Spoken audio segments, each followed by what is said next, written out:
At each school board meeting, staff members make presentations that highlight academic programs in the York County School Division. In November 2008, Sam Carpenter spoke to the board about podcasting. I have a presentation here to show you, if I get this to run on the computer here. So I don't know if you can see this in front of you, but I'm going to get this going on, slideshow, and view show. Okay, there's my introduction page. But what is podcasting and what is webcasting? Podcasting has been out for a couple years. Webcasting is pretty new, and I have an informational video that will explain a lot of it really quickly. Don't do that. Remember the good old days of TV and radio? Everyone would gather around to be entertained. Shows were broadcast at specific times, and if you weren't there on time, you missed it. Broadcasts disappeared into the ether.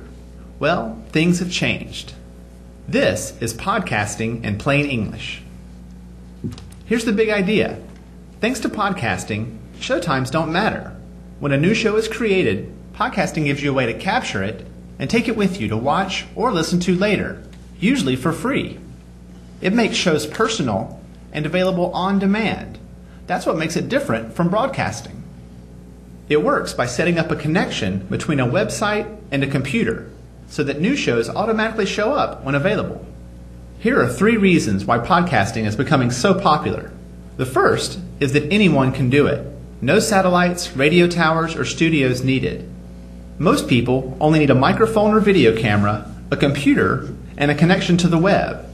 With these things in place, they can make their own show that is open to everyone. It also means that there's a wide variety of podcasts.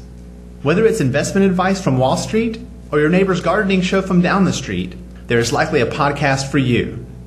The second is subscriptions. This means that if you visit a website that has a great podcast, you can click a button and subscribe to receive future shows automatically. All you need is a free tool called a podcatcher, like iTunes, that acts as a way to capture the shows. The shows become yours to listen to or watch as much as you want, where you want. The third reason is gadgetry.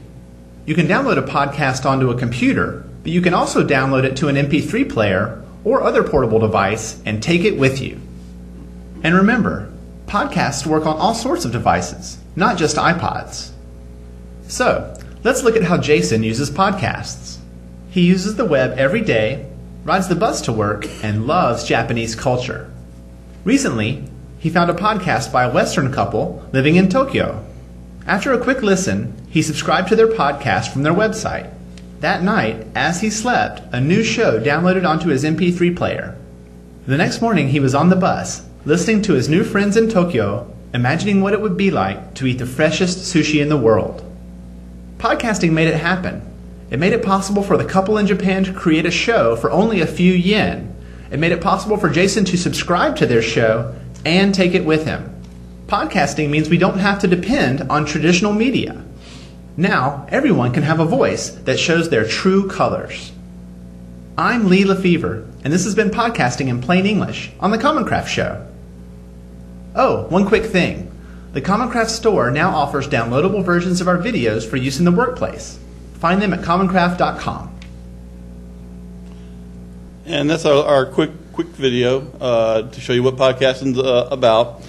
In our school, we use the items that you see here, plus a FireWire, which is actually a cable that actually transfers data very quickly.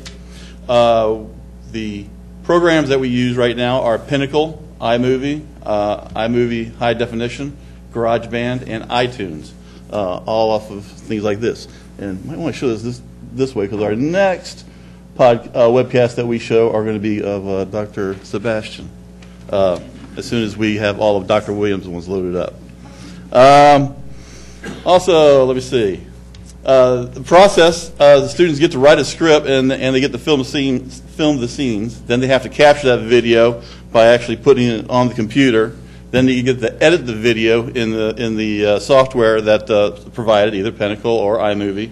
Then they get to use GarageBand to add sound at the beginning and at the end. They can also edit titles and credits so that you know who they're from and by. Here's a a clip of what using iMovie looks like, which is what we've used so far right now. Here's a clip of GarageBand, which sort of shows all the different tracks that you can use to put different voice tracks over and even overlap the voice tracks or music tracks as you want to. iTunes is necessary in order for two things. One, to subscribe to the videos, to the podcasts. Very easy to use iTunes for that. It's also used for converting the files that we have that are made in these files into the files that are accepted on iPods and MP3s. So so iTunes is used for converting the files into the proper media. We have our web page. If you look at our web page on our home page, you'll find our podcast in the lower right-hand corner, and we have one YRA podcast that about all kinds of things that we do at YRA, and then we also have one about the YRA tip of the day, sort of a thing, a scene where our students reinforce what they learn. And I think that's the podcast I'm going to show you since I'm running out of time. Here's actual one of the podcasts that we have where we have showcased Dr. Williams in the past 3 podcasts. Here's our other podcast that we use. And, whoops, let me go back. And we're going to go right here real quick. And this page doesn't show up too great, so let me set that right there. And this is one of our podcasts.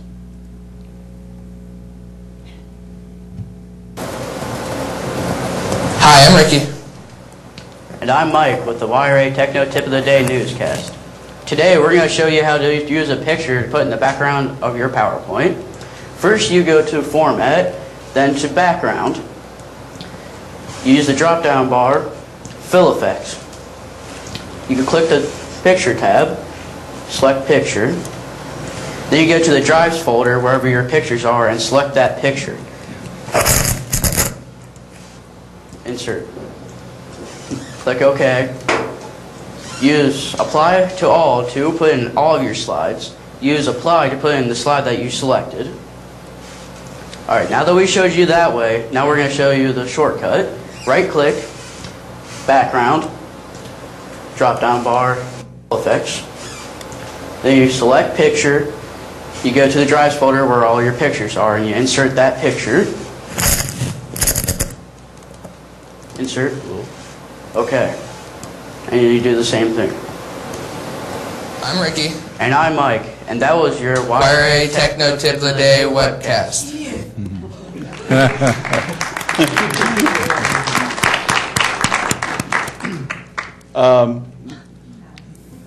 Time.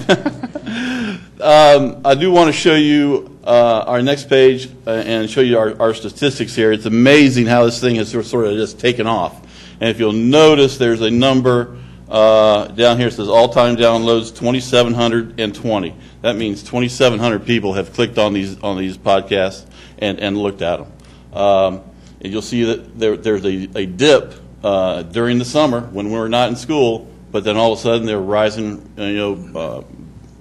big time again right now. And you'll see this page sort of. Oh, I can't get it down further. But anyway, that page broke down how many were done each month, and we're averaging about 225 downloads per month. And this was edited by me and all these helpful students, and Mr. Johnson, who helped us also. So thank you.